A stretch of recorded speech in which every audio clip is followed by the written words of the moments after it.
کیا علیزہ حمزہ سے شادی سکندر سے انتقام لینے کے لیے کر رہی ہے؟ کیا وہ حمزہ کو اپنی کٹ پتلی بنا کر سکندر کو ایسا سبق سکھانے والی ہے کہ وہ ساری عمر یاد رکھے گا؟ کیا وہ حمزہ کے والدین کے غرور کو مٹی میں ملانے جا رہی ہے؟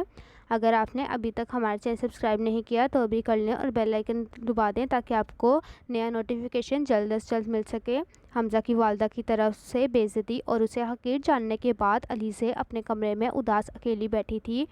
اس کے ہاتھ میں ایک پھٹا ہوا چیک تھا جو حمزہ کی ماں نے اسے دیا تھا۔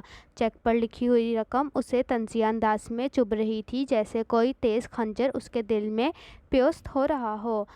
وہ خاموشی سے چیک کو دیکھتی رہی، پھر اس نے ٹیپ لی اور اسے جوڑنا شروع کیا۔ اس کے دل میں ایک طوفان سا اٹھ رہا تھا۔ میں حمزہ کو یہ چیک دکھاؤں گی، اس نے سوچا، اور اسے بتاؤں گی کہ اس کی ماں مجھے کس نظر سے دیکھتی ہے۔ کچھ ہی دیر بعد دروازے پر دستخط ہوئی۔ حمزہ تھا، اس کا چہرہ اداسی اور شرمندگی سے بوجھل تھا۔ وہ کمرے میں داخل ہوا اور دھیمی آواز میں بولا، علیزہ، میں تم سے معافی مانگتا ہوں۔ میرے خاندان نے تمہارے ساتھ جو سلوک کیا وہ ناقابل معافی ہے۔ میرے والد نے جو کیا اس پر میں بے حد شرمندہ ہوں۔ علیزہ کہتی ہے، حمزہ، میں نے تم سے کہا تھا کہ تمہارا خاندان ہماری شادی کے لیے کبھی راضی نہیں ہوگا۔ تم نے میری بات نہ مانی اور اب دیکھو تمہاری ماں نے مجھے یہ دیا۔ وہ اٹھی اور چیک اس کے ہاتھ میں تھما دیا۔ یہ وہی چیک ہے جو تمہاری ماں نے مجھے دیا تھا تاکہ میں تم سے دور ہو جاؤں۔ حمزہ نے چیک کو غور سے دیکھا، جیسے وہ اسے جلا دینا چاہتا ہو۔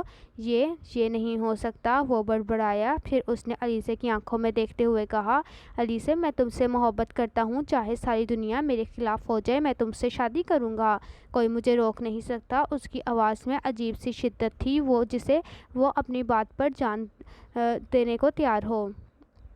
حمزہ غصے سے سرخ ہو کر وہاں سے نکل گیا۔ علیزہ نے اسے جاتے دیکھا اور اس کے ہونٹوں پر ایک پراسرار مسکراہٹ کھیل گئی۔ اب حمزہ میرے ہاتھ میں ہے، اس نے سوچا۔ گھر پہنچتے ہی حمزہ نے طوفان برپا کر دیا۔ وہ اپنی ماں کے سامنے کھڑا ہوا اور چیخا، امی، یہ کیا حرکت تھی؟ آپ علیزہ کے پاس گئیں اور اسے چیک دیا، آپ نے میری محبت کا مذاق بنایا۔ اس کی ماں نے سخت لہجے میں جواب دیا، حمزہ، یہ کیسا لہجہ ہے؟ میں نے صرف اس لڑکی کو ڈرانا چاہا تھا تاکہ وہ تم سے دور رہے۔ حمزہ نے چیخ کر کہا، اگر آپ نے میری اور علیزہ کی شادی نہ کروائی تو میں خود کو نقصان پہنچاؤں گا، آپ ساری زندگی پچھتائیں گی۔ یہ کہہ کر وہ کمرے سے نکل گیا۔ اس کی ماں نے اسے پکارا مگر وہ نہ رکا۔ حمزہ کے والد، جو یہ سب سن رہے تھے، غصے سے بولے، یہ سب تمہاری وجہ سے ہوا۔ وہ لڑکی ہماری سوچ سے زیادہ ہوشیار ہے، اس نے حمزہ کو ہمارے خلاف کر دیا ہے۔ مجھے لگتا ہے اس نے حمزہ پر کوئی جادو کر دیا ہے۔ اسی اثنا میں سکندر حمزہ کے پاس آیا۔ حمزہ، یہ محبت وغیرہ سب دھوکہ ہے، علیزہ کو چھوڑ دو اور آگے بڑھو۔ حمزہ نے تلخی سے جواب دیا، تم وہی کرتے ہو نا، لڑکیوں کے ساتھ وقت گزارتے ہو اور پھر انہیں چھوڑ دیتے ہو۔ میں تمہاری طرح نہیں ہوں۔ سکندر کے چہرے پر ایک لمحے کے لیے درد کی لکیر کھنچی، جیسے کوئی پرانی یاد اسے چھو گئی ہو۔